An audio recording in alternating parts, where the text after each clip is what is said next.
আপনি যদি থাইল্যান্ড ভ্রমণের পরিকল্পনা করে থাকেন তবে ফুকেট থেকে ক্রাবি যাওয়া আপনার ভ্রমণ তালিকায় অবশ্যই থাকা উচিত। পাহাড়, সমুদ্র এবং প্রাকৃতিক সৌন্দর্যে ঘেরা ক্রাবি যেন এক ভিন্ন জগৎ।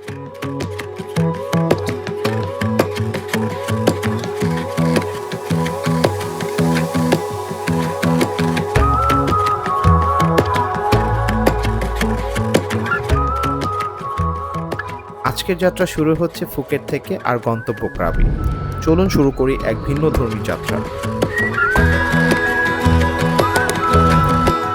ফুকেটের মানচিত্রে পাশাপাশি দাঁড়িয়ে আছে দুটি ভিন্ন জগৎ, ওল্ড টাউন আর নিউ টাউন। ওল্ড টাউন যেন রঙিন ইতিহাসের এক জীবন্ত ক্যানভাস। শতবর্ষী সিনো পর্তুগিজ স্থাপত্য, সরু গলি, ছোট ক্যাফে আর রবিবারের ওয়াকিং স্ট্রিট মার্কেট মিলিয়ে এখানে পাওয়া যায় অতীতের ঐতিহ্য আর লোকাল সংস্কৃতির স্বাদ। প্রতিটি দেওয়াল, প্রতিটি রাস্তায় লুকিয়ে আছে ফুকেটের ঐতিহ্যবাহী গল্প এবং প্রাচীন ঐতিহ্য। অন্যদিকে নিউ টাউন হলো আধুনিক ফুকেটের প্রতিচ্ছবি। উঁচু বিল্ডিং, শপিং কমপ্লেক্স, আন্তর্জাতিক ব্র্যান্ড আর ব্যস্ত শহরের জীবন এখানে ভিন্ন আবহ তৈরি করেছে। স্থানীয়দের জন্য এটি ব্যবসা ও জীবনযাত্রার কেন্দ্র হলেও ভ্রমণকারীদের কাছে এটি ফুকেটের আধুনিক মুখ। ঐতিহ্য আর আধুনিকতার এই বৈপরীত্যই ফুকেটকে করেছে অনন্য। ফুকেট থেকে ক্রাবি যেতে চাইলে প্রথমেই যাত্রার মূল কেন্দ্র হচ্ছে ফুকেট বাস টার্মিনাল 2। এই টার্মিনালকেই বলা হয় ফুকেটের প্রধান লং ডিস্টেন্স ট্রান্সপোর্ট হাব। ভেতরে ঢুকলেই চোখে পড়বে পর্যটকদের ভিড়, স্থানীয়দের যাতায়াত আর সারি সারি টিকিট কাউন্টার। টার্মিনালের ভেতর খুব সাজানো গোছানো নয়, তবে ভ্রমণকারীদের জন্য প্রয়োজনীয় সব কিছুই আছে এখানে। বসার জায়গা, ছোটোখাটো খাবারের দোকান, এমনকি লাগেজ রাখার সুবিধাও। টিকিট কাউন্টারে দাঁড়িয়ে টিকিট কাটা যায় খুব সহজে, দামও তুলনামূলকভাবে সাশ্রয়ী। সাধারণত বাস টিকিট 300 থেকে 400 বাথের মধ্যেই পাওয়া যায়। সময় লাগে আনুমানিক 3 থেকে 4 ঘন্টা। Platform number 17. Yes, what time? 12:20. 12:20. Yes. Okay, thank you very much. 17. এখানকার বাসগুলো অনেক লাক্সারিয়াস, এয়ার কন্ডিশন, সিটগুলোও বেশ আরামদায়ক। যাত্রাপথে জানালার দিকে তাকালে চোখে পড়বে পাহাড়ি রাস্তা, সবুজ গাছপালা, মাঝে মাঝে ছোট গ্রাম আর দোকানপাট। থাইল্যান্ডের রাস্তা খুবই পরিচ্ছন্ন এবং সুন্দরভাবে পরিকল্পিত, তাই যাত্রা কখনোই বিরক্তিকর বা ক্লান্তিকর মনে হয় না। যাত্রা শুরু হলে বাস ধীরে ধীরে শহরের ভিতর পেরিয়ে এগিয়ে যায় পাহাড়ি রাস্তা ধরে।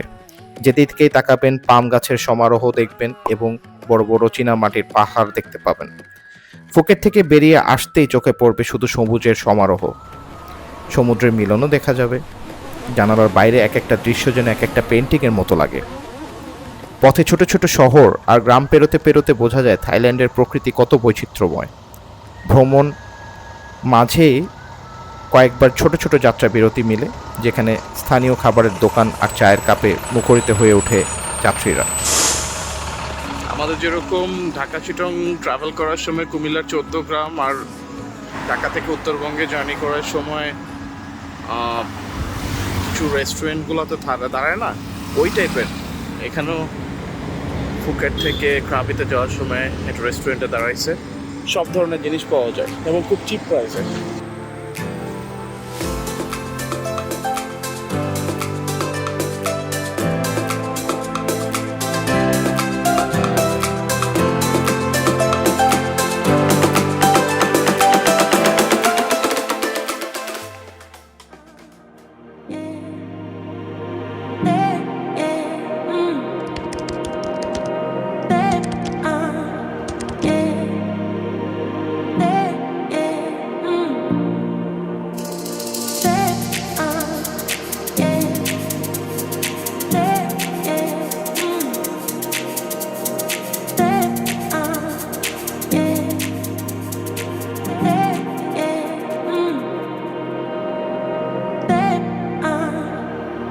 একটু বাইকটা দেখে আসি।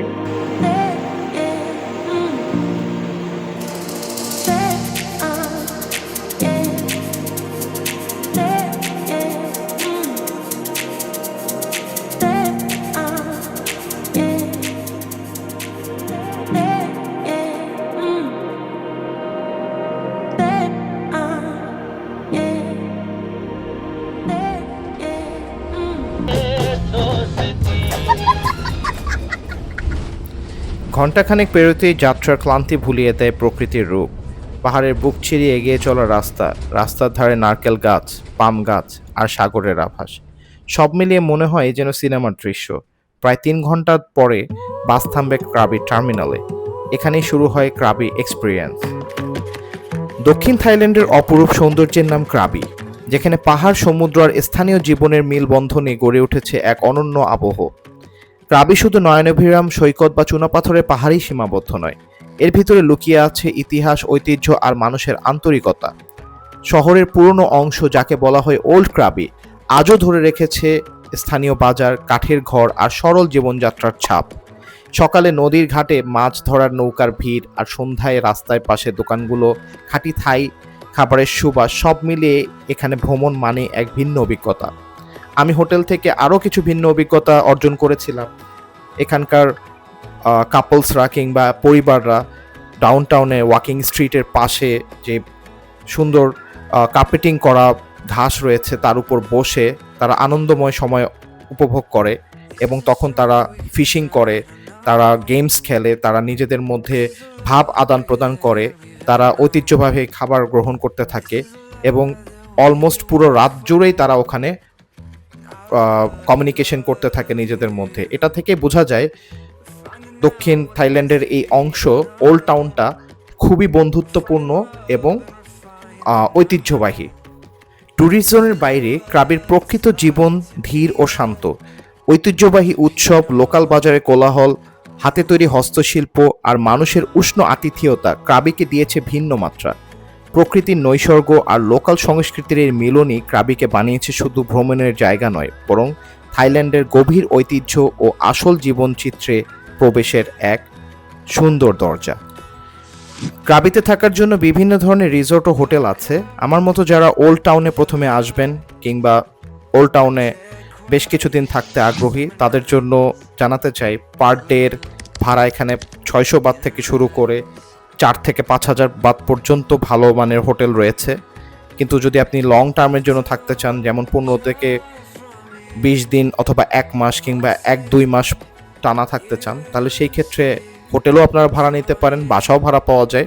যদিও এখানে খুব নিউ টাইপের হোটেল এবং রিসোর্ট আমি কমই দেখেছি, একটু পুরনো ধাঁচের হোটেল এবং রিসোর্টই সবচেয়ে বেশি দেখা যায়। এবং ভাড়াও যদি আপনি 15 থেকে 30 দিনের জন্য নিতে চান, তাহলে 6 থেকে 7,000 বাত থেকেই শুরু হয় বেসিক্যালি এখানকার ভাড়া। একটু দরদাম করে নিলে আপনারা সুন্দর ভাড়ায় ভালো রুম পেয়ে যাবেন।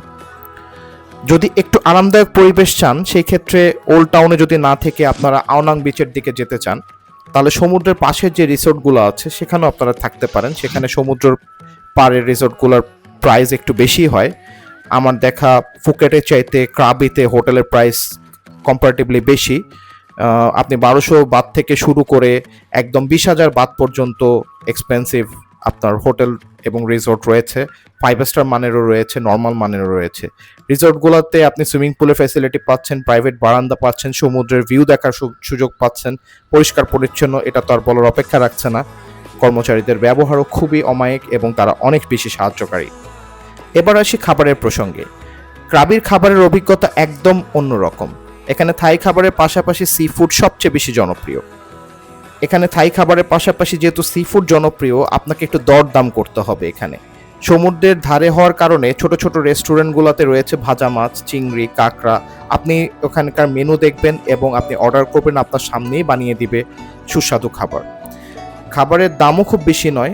আমি অলমোস্ট দেখলাম 60 বাত থেকে শুরু করে 400-500 বাতের মধ্যে আপনি খুব ভালো মিল এখানে পেয়ে যাবেন। যারা ভিন্ন স্বাদের অভিজ্ঞতা নিতে চান, তাদের জন্য থাই স্পেশাল টমিয়াম স্যুপ বা প্যাড থাই অবশ্যই ট্রাই করার মতো। বাট আমার মতো যারা হালাল ফুড ট্রাই করবেন, এবং আমার কিন্তু একটু অ্যালার্জির প্রবলেম রয়েছে, সো আমি শ্রিম জাতীয় জিনিস খেতে পারি না।